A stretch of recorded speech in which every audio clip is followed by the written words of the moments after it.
Ouais. Bonjour à tous, si vous êtes là, c'est en partie peut-être parce que vous m'avez vu chez McFly Carlito avec l'anecdote du gars qui est rentré chez moi, ou alors peut-être que vous avez été intrigué par la miniature et le titre. Et oui, j'ai participé à une vidéo de McFly Carlito et c'était trop cool. Dans cette vidéo, je vous explique la journée de tournage et je vous raconte mon anecdote sans coupure et avec un morceau que j'ai oublié de raconter sur place. Donc allez, on y va tout de suite, je suis Dylan. Bienvenue dans cette nouvelle vidéo. Bon alors pour commencer, comment j'ai été sélectionné? Tout simplement, McFly il a publié une story sur Instagram avec un formulaire à remplir, je l'ai rempli, j'ai raconté mon anecdote, fait une petite vidéo sur YouTube pour leur expliquer, et voilà. J'ai reçu un mail de la prod qui me disait que j'étais sélectionné, ensuite on doit remplir des papiers comme quoi on donne notre droit à l'image, et puis après voilà, on a reçu le lieu de rendez-vous, 1 heure, donc on s'est pointé là-bas, la prod nous a gentiment accueillis. Déjà, première impression, quand on arrive dans les locaux, ça fait trop bizarre. Quand on a l'habitude de les suivre, de regarder toutes les vidéos, de voir les locaux en vidéo, déjà là, ça fait trop bizarre d'être là. En plus, on rencontre tous les gens de la prod, Martin au son, et puis toutes les filles de la prod, mais il n'y a pas encore David et Raph. On est tous réunis, les abonnés, donc le public et ceux qui racontent les anecdotes, autour d'une table avec des trucs à manger, à boire. Il y a la maquilleuse derrière et je suis tout de suite appelé au maquillage puisqu'ils nous avaient donné des rendez-vous échelonnés pour pouvoir nous maquiller chacun notre tour. Donc on passe au maquillage, une autre première pour moi d'ailleurs. La maquilleuse qui était au top, super sympa. J'ai même discuté un peu avec elle de voilà, l'ambiance quand on bosse avec des youtubeurs. Elle bossait aussi pour la télévision. Donc elle me racontait voilà, que c'est clair que les enjeux sur YouTube sont un peu moins grands, donc c'est plus agréable de bosser sur YouTube, mais que grosso modo c'est à peu près pareil. Ensuite après ça, il y a Martin au son qui est venu nous installer les micro-cravates. Et là pareil, j'ai un peu déconné avec lui parce que le mien était cassé, donc j'avais pas le petit clip pour le mettre à la ceinture. Donc il me dit je te le mets dans la poche. Je dis ouais t'inquiète, je vais pas oublier de te le rendre. Ouais, il me dit vaut mieux pas vu le prix. Et là je lui demande le prix et juste le petit boîtier récepteur du micro-cravate, 2000 €. Ah, j'étais là, what? Ah ouais, ok, on n'a pas le même matos. Hein. Moi, mon micro-cravate, là, le petit Sony qui est ici, c'est 100 balles. Hein.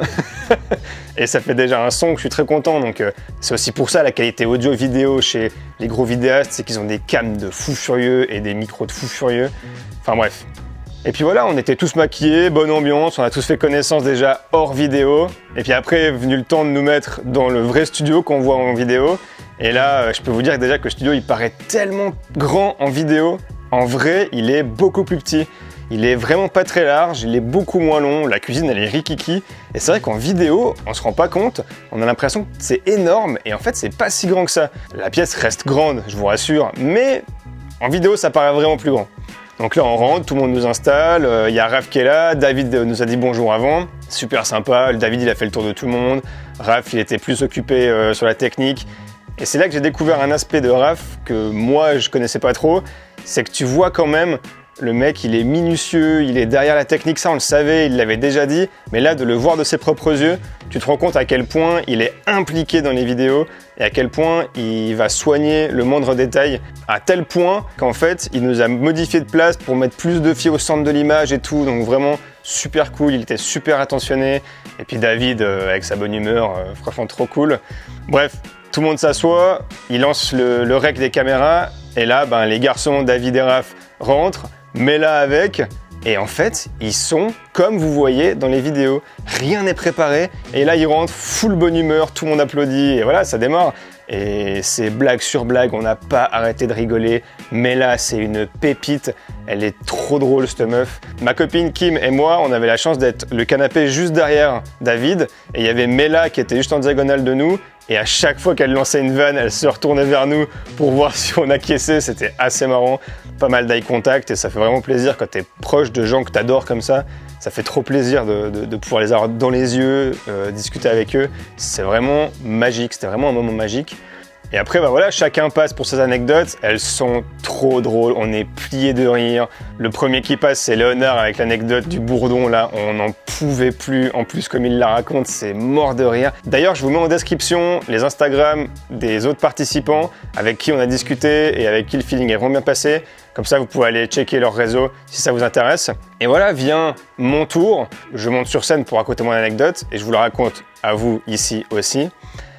Donc pour poser le contexte, pour poser le décor, j'habite à l'époque dans une maison avec la porte d'entrée, puis un grand couloir, pas très large mais très long, Et puis tout de suite des escaliers pour monter à l'étage. Ma chambre est en haut des escaliers, tout droit. Ma chambre, elle est rikiki. Dans la vidéo, je la compare à la chambre d'Harry Potter et franchement, c'est presque ça. Sauf que moi, je suis en haut des escaliers au lieu d'être en dessous.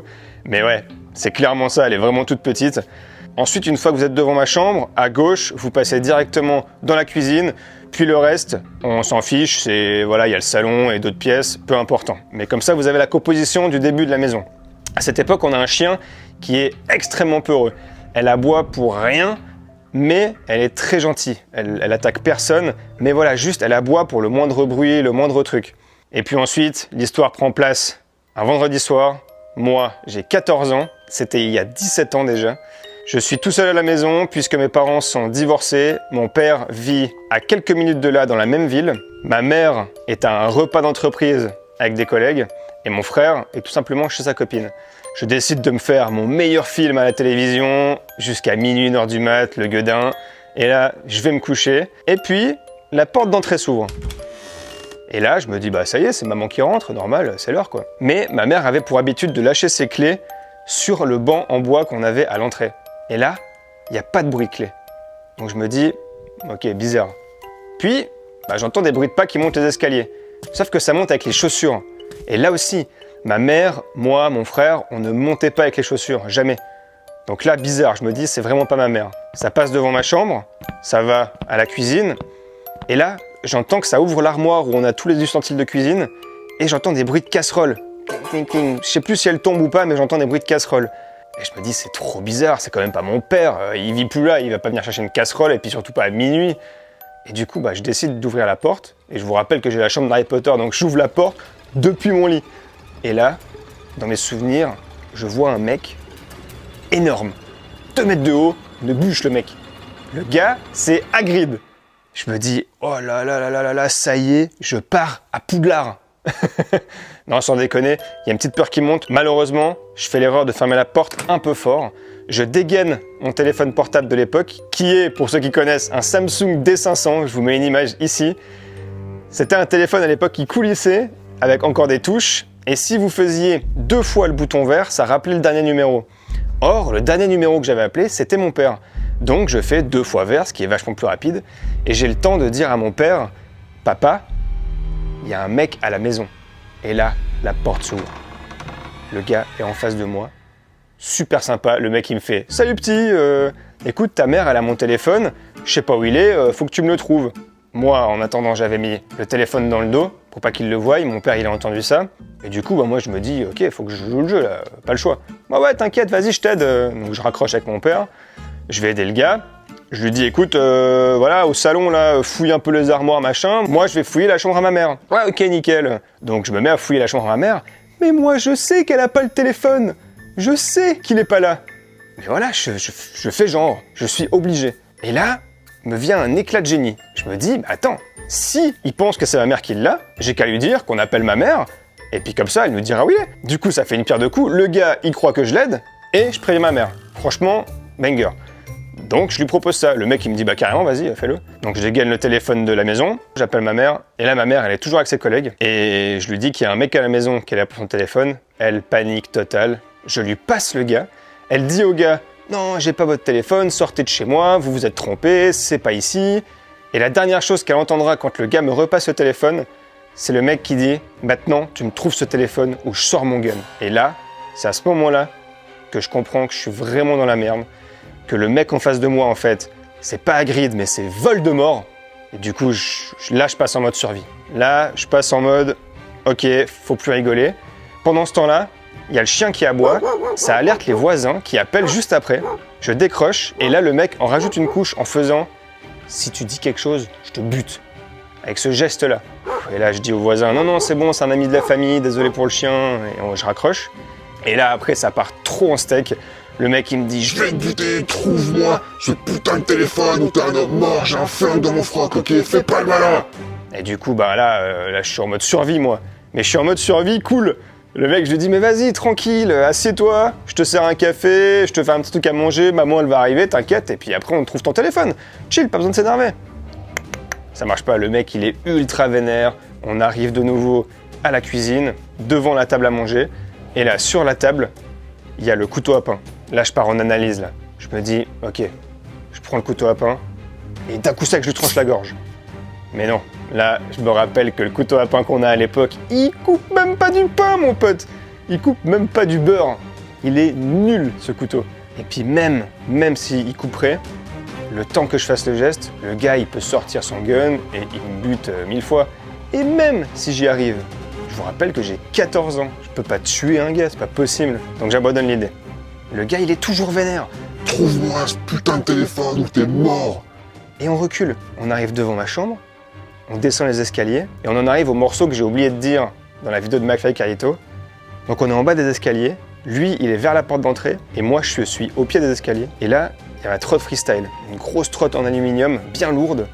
Et je me dis, ok, je la prends, je lui balance dans la tronche, comme ça je l'assomme.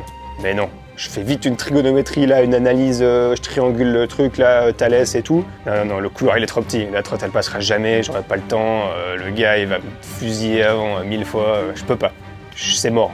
Et à ce moment-là, le gars, il fait le geste de lever son t-shirt pour faire genre, il chope son gun, et il me fait « je vais te buter !» Moi, full panique, je saute à plat ventre, je survole les escaliers, j'atterris dans ma chambre, à plat ventre, et j'entends « PAH !» Et là, plus un bruit. Le mec, il est plus là. Moi, j'ai rien.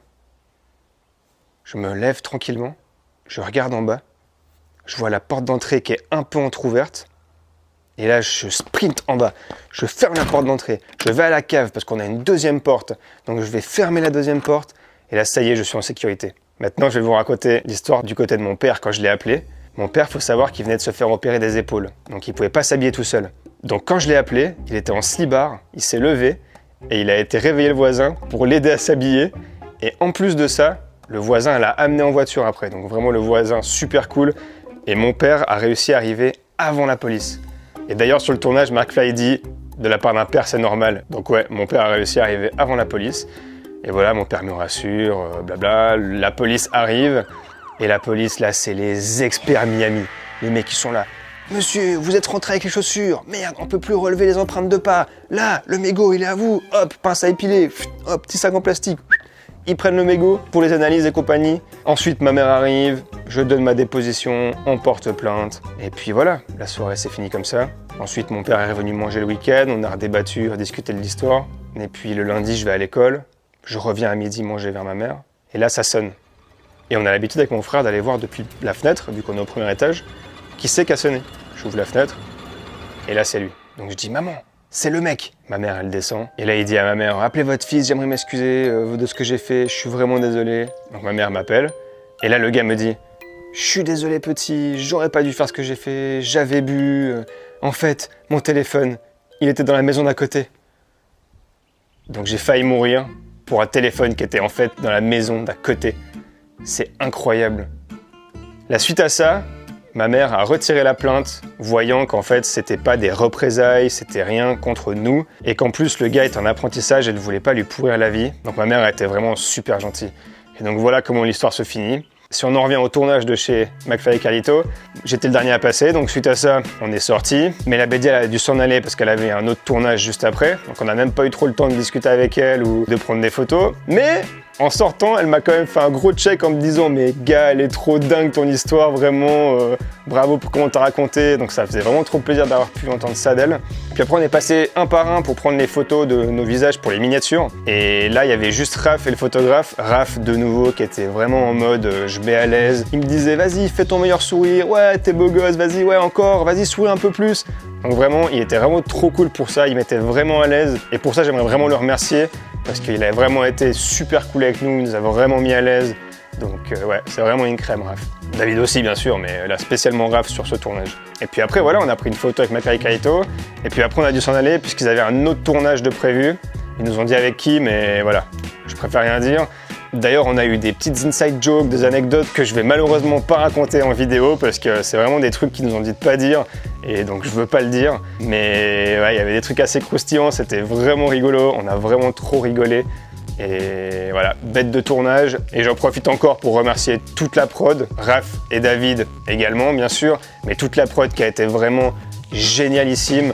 Ils étaient vraiment au top, super sympa. et on a passé une bête de journée. L'organisation était vraiment cool, donc c'était vraiment une expérience pas comme les autres et je suis trop fier d'avoir fait partie de cette vidéo. Et voilà comment s'est déroulée cette journée. Moi j'achève la vidéo ici. Si vous venez de la vidéo de McFly et Carlito, allez voir mes autres vidéos parce que je fais des weekly vlogs tous les lundis 18h. Je voyage là-dedans avec ma copine. On vit actuellement dans notre van et on fait un tour d'Europe. Donc vous pourrez aller checker ce que je fais. Si vous avez aimé cette vidéo, comme d'hab, lâchez un petit pouce en l'air et n'oubliez pas de vous abonner pour ne pas rater la suite. Je vous remercie et je vous dis à la prochaine. Ciao! Bon, puis ils m'ont quand même demandé à la fin là, si j'avais été traumatisé ou pas. Et non, je crois pas que j'ai été traumatisé. Bon, j'avais quand même une batte de baseball après derrière ma chambre. Et puis il m'est arrivé d'autres trucs aussi, mais peut-être qu'on va partir sur une série où je raconte des anecdotes de ma vie. Parce que j'ai 2-3 trucs rigolos quand même.